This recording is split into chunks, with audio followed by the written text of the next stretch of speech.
Nut Country and McDonald's on 1019, 100.5, 1450, WGNSSports.com and Big G TV. The Coaches Show is brought to you by Prentice Allsup Heating and Air, family owned and operated since 1977. Get the best service with Prentice Allsup Heating and Air online at PrenticeAllsup.com.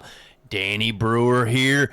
Extremely pleased to be joined now by Laverne assistant basketball coach Jay Johnson, head coach Mike Greenwood. This is his first year there. He's not here. Mike's my boy. I know he's not feeling well, so we'll send some get well wishes out to Coach Greenwood. How about that, Coach Johnson? How are you this morning? I'm doing pretty good. How you doing, sir? I'm good. Okay, so what I like to do, especially when it's a guy's first time on the show, is let's introduce our listening audience to Jay Johnson. Tell me a little bit about Jay Johnson. Where are you from, Coach? I'm from Newport News, Virginia. I played college football at Middle Tennessee State. Played football and basketball my whole life, quarterback and point guard. Last year I was the head varsity basketball coach at River Christian Academy. It was a brand new private Christian school. And this year I coach quarterbacks at Laverne, and now I'm coaching basketball. I'm the head JV coach also, and assistant varsity basketball coach at Vergne too. Well, very good. So it sounds like we've got a decorated past. You know, sometimes I ask folks, well, how'd you get to Middle Tennessee? And, of course, there's an old boy named Steve Willie. I said, man, how'd you get to Smyrna? He said, well, I took I-24.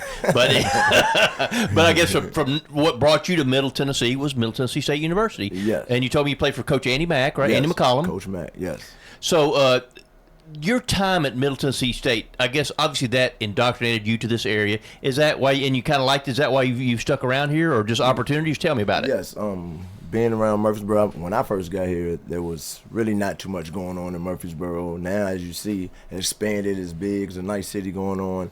And I played down here in 2000, graduated 2003, had a daughter, so I stayed around for be a father and stuff, and then I just got acclimated with the city and got everything, so stayed around. It's a nice area to be around. A lot of opportunities here and stuff. I moved some of my family down here. I have brothers that live down here with me also. So that ended up staying basically because of my kids and then the area itself. Okay, well, very good. So you started at Laverne because of football, right? Yes. So football.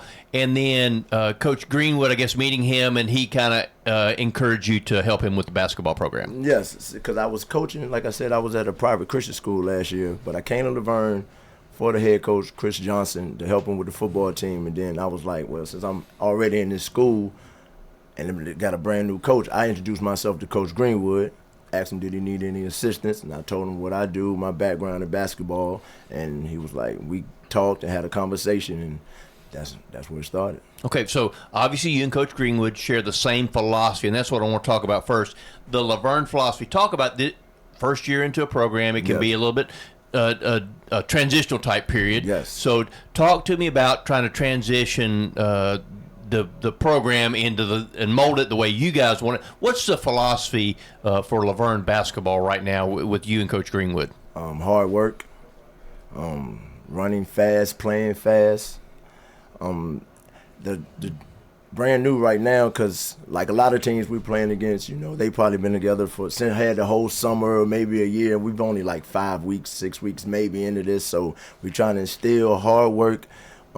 Playing for your teammates, sharing the ball, communicating, giving everything you got on the court, stuff like that. Just being great teammates for each other, trying to learn the system, and also just encouraging each other. And to take the bad, since we have a young team also. So since we take the bad that's going on and try to build on that, and just try to build it from the ground up to the top.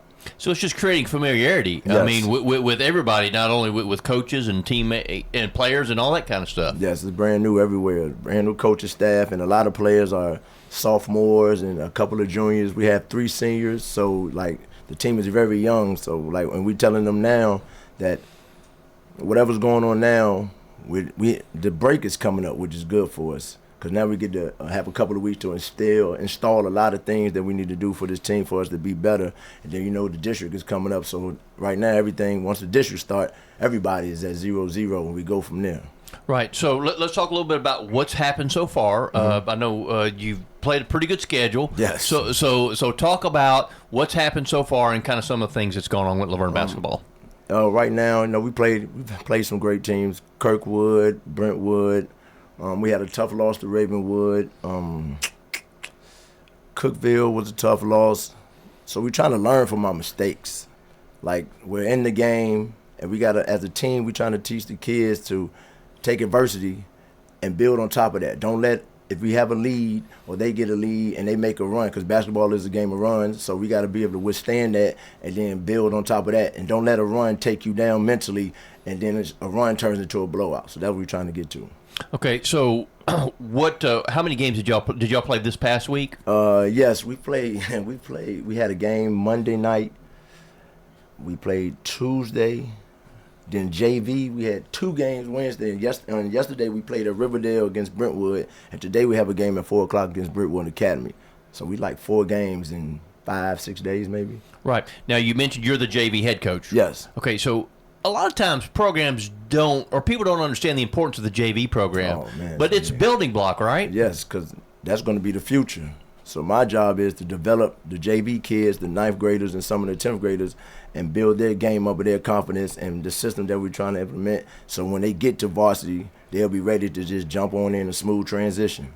So let's talk about what you got coming up. You mentioned you played today. I guess it's a JV game today? No, it's a varsity game. Varsity a Riverdale game tournament. Okay, Riverdale tournament. Oh, well, that's good. It's Brentwood Academy. So you're playing locally in a tournament type atmosphere. Got to be good for your kids there, especially playing somebody like Brentwood Academy. Yes, it's good exposure for them kids so they can see competition and they could test themselves against the competition. So it'd be pretty good. Yesterday we lost to Brentwood. It was a close game in the beginning. Then, a couple of runs here and there, we ended up losing, but hopefully we get a win today against Brentwood Academy. Okay, so when you talk about going to a gym where there's a bunch of different people, a bunch of different teams, that's good too, isn't it? Yes, it's good for the kids because, like I told them, when I played, I loved the crowd. I wanted to be packed in somebody else's home. So when you beat them, you can hush the crowd and then leave with a victory. It feels better for your team. Well, years ago, I interviewed a guy named Al McGuire. I don't know if you know who Al McGuire is. Al McGuire was the head coach of Marquette University when they won the national championship in 1977. Oh, Al, yes, I know Al McGuire. Yeah. So he's a lot more famous probably for his announcing, yes. because he was the NBC commentator. But anyway, Al McGuire told me, I was lucky enough to interview him one time. I said, Coach McGuire, what's the biggest thrill for you coaching? And I thought he would say something about, well, when we beat, Kentucky or what. He just said winning on the road. Winning on the road. He said going into somebody else's house and winning, that's been my biggest thrill. Yes. And so, obviously you agree with that. Yes. Winning on the road because the crowd is against you, everybody's against you, and so you come back, and then it's just you and your team. And it's everybody got to band together and try for one goal and try to get us a victory. Whether it's easy or rough, you got to stand with each other and hold each other accountable and have your teams back and try to get you a victory out of it. Okay, so you play today against Brentwood Academy. After today, what do you got coming up after that? Do y'all take a little break? Or Yes, we get a well-needed break. Because like I said, since we all brand new and only a couple of weeks at this, we get 2 weeks to just practice and get a whole lot of practice time and get these kids up to par with what we're trying to do and implement some more things. And so after this game, this break is going to be very big for us coming into, because the district starts after that. So this break is going to be real big, real helpful for us so we can get our kids where they need to be. I know that what you're telling me, I know you understand this. Do your kids understand the importance of practice time? Yes. One thing about our kids, they love to be in the gym. They always ask me, Coach, you opening the gym on Saturday? You going to open the gym? They always trying to be in the gym. But what we're trying to teach these kids is you have to treat practice like you would treat the game. So we can't just be in practice just going through the motions, going half speed on layups and stuff, because then when you get in the game and somebody's chasing you and you have to go 100%, then you might miss the layup because in practice you only been going 50%. So we're trying to teach them that practice, you have to give everything you got in practice, so when you get in the game, it could be the same thing because you practice just like you're going to play. So exactly what I was going to ask you, a true or false question. True or false, you build yourself at practice, not during the games. That's when you make yourself. Yes.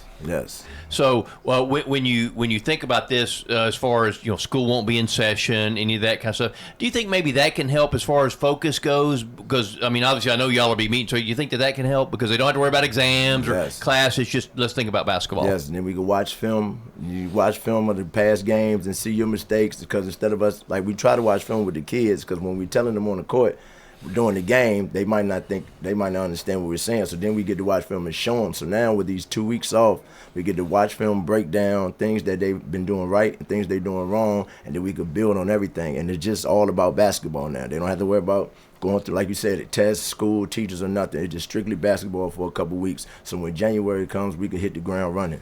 The importance of film watching, because now in today's age, that's a big thing, because you can break down. Because before, years back, you could say, probably when you played, when you basketball, your coach say, "Well, man, against so and so, you didn't do this," but you just had to go off what he said. But now you can actually see it, right? Yes, because now you have the huddle, so now they can go and watch the games the day after, and so when you come to practice, you can show them, listen, remember when I told you on the inbounds to set a solid screen? You told me you did. You see how you just walked around him and he got through? That's why we couldn't get the ball in bounds. Now you can show them everything. Maybe supposed to cut off the baseline. I told you close out and cut the baseline off, and then you look like I didn't know what I was saying. This is the play I was talking about. So yes. So what you're trying to do here essentially is create students of the game. Yes, because I think I am a teacher of sports. Like, I train kids and everything. So for me, teaching the sport, anybody could just take you on the court, run a play, but can you teach a kid actually what basketball is about, the ins and outs, and how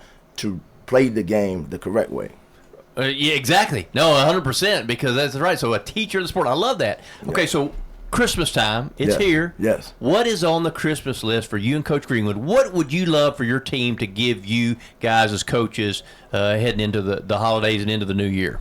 A Christmas gift, hard work, attention, and what I want to give these kids is some success and smiles. Get some victories so that I can see them smiling after the game and understand that the hard work they've been putting in is now paying off. So that's what this break and this Christmas is about. I want to give them some success and smiles so they can know, okay, all this work we've been putting in is finally paying off. Well, Coach, you've made a positive first impression on me. I think that things are going in the right direction down there at Laverne. Coach Greenwood, I know he's the man down there. Yes, Get well soon, Coach. Get well, Coach. Yeah, that's right, because we need you. But if you want to see some good basketball, head down there to Laverne High School. 4 o'clock. There you go, at Riverdale. That's right, Brentwood Academy. You got something for Brentwood Academy. Yes. Okay, Coach Jay Johnson, Laverne High School, appreciate your time. We certainly wish you the best of luck. Yes, see you. The Coaches Show is brought to you by Craig's Tax Service, specializing in personal and business tax preparation, financials, and bookkeeping services. Find out more at craigstaxservice.com.